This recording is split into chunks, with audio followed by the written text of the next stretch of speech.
ಚಿಕ್ಕಬಳ್ಳಾಪುರ ಕಾಂಗ್ರೆಸ್ ಜಿಲ್ಲಾಧ್ಯಕ್ಷರ ಹೆಸರು ದೆಹಲಿಯಲ್ಲಿ ಫೈನಲ್ ಆಗಿದೆಯಾ?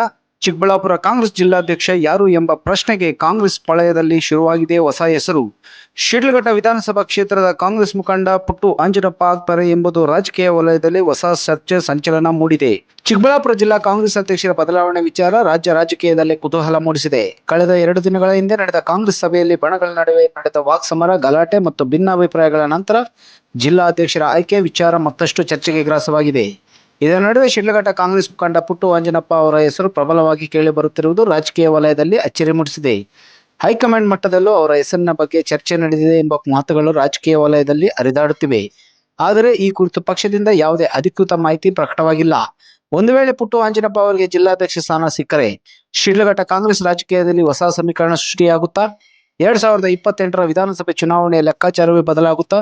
ಎಂಸಿ ಸುಧಾಕರ್ ಬಣದ ಹಿಡಿತ ಮತ್ತಷ್ಟು ಬಲವಾಗುತ್ತಾ? ಚಿಕ್ಕಬಳ್ಳಾಪುರ ಕಾಂಗ್ರೆಸ್ನಲ್ಲಿ ಹೊಸ ನಾಯಕತ್ವದ ಅಧ್ಯಾಯ ಆರಂಭವಾಗುತ್ತಾ? ಈ ಎಲ್ಲ ಪ್ರಶ್ನೆಗಳು ಈಗ ರಾಜಕೀಯ ವಲಯದಲ್ಲಿ ತೀವ್ರ ಚರ್ಚೆಗೆ ಕಾರಣವಾಗಿವೆ. ಪ್ರಸ್ತುತ ಜಿಲ್ಲಾಧ್ಯಕ್ಷರ ಕೇಶವ ರೆಡ್ಡಿ ಅವರ ಸ್ಥಾನಕ್ಕೆ ಹೊಸ ಮುಖ ಬರಲಿದೆಯೇ, ಅಥವಾ ಹೈಕಮಾಂಡ್ ಕೊನೆಯ ಕ್ಷಣದಲ್ಲಿ ಅಚ್ಚರಿಯ ನಿರ್ಧಾರ ಕೈಗೊಳ್ಳುತ್ತದೆಯೇ? ಹಾಗಾದರೆ ಪುಟ್ಟು ಆಂಜನಪ್ಪ ಅವರಿಗೆ ಜಿಲ್ಲಾಧ್ಯಕ್ಷ ಪಟ್ಟಾಭಿಷೇಕವಾಗುತ್ತಾ, ಅಥವಾ ಕಾಂಗ್ರೆಸ್ ಹೈಕಮಾಂಡ್ ಮತ್ತೊಂದು ಸರ್ಪ್ರೈಸ್ ಹೆಸರು ಘೋಷಿಸುತ್ತಾ? ಇನ್ನು ಕೆಲವೇ ದಿನಗಳಲ್ಲಿ ಎಲ್ಲ ಪ್ರಶ್ನೆಗಳಿಗೆ ಉತ್ತರ ಸಿಗುವ ಸಾಧ್ಯತೆ ಇದೆ. ಅಲ್ಲಿವರೆಗೆ ಚಿಕ್ಕಬಳ್ಳಾಪುರ ಕಾಂಗ್ರೆಸ್ ರಾಜಕೀಯದಲ್ಲಿ ಒಂದೇ ಪ್ರಶ್ನೆ: ಮುಂದಿನ ಜಿಲ್ಲಾಧ್ಯಕ್ಷ ಯಾರು? ವಿಶೇಷ ಸೂಚನೆ: ಈ ಸುದ್ದಿ ರಾಜಕೀಯ ವಲಯದಲ್ಲಿ ಹರಿದಾಡುತ್ತಿರುವ ಚರ್ಚೆಗಳು ಮತ್ತು ಮೂಲಗಳಿಂದ ಲಭ್ಯವಾದ ಮಾಹಿತಿಯನ್ನು ಆಧರಿಸಿದೆ. ಕಾಂಗ್ರೆಸ್ ಪಕ್ಷದಿಂದ ಅಧಿಕೃತ ಘೋಷಣೆ ಬಂದ ನಂತರವೇ ಅಂತಿಮ ಸ್ಪಷ್ಟನೆ ದೊರೆಯಲಿದೆ.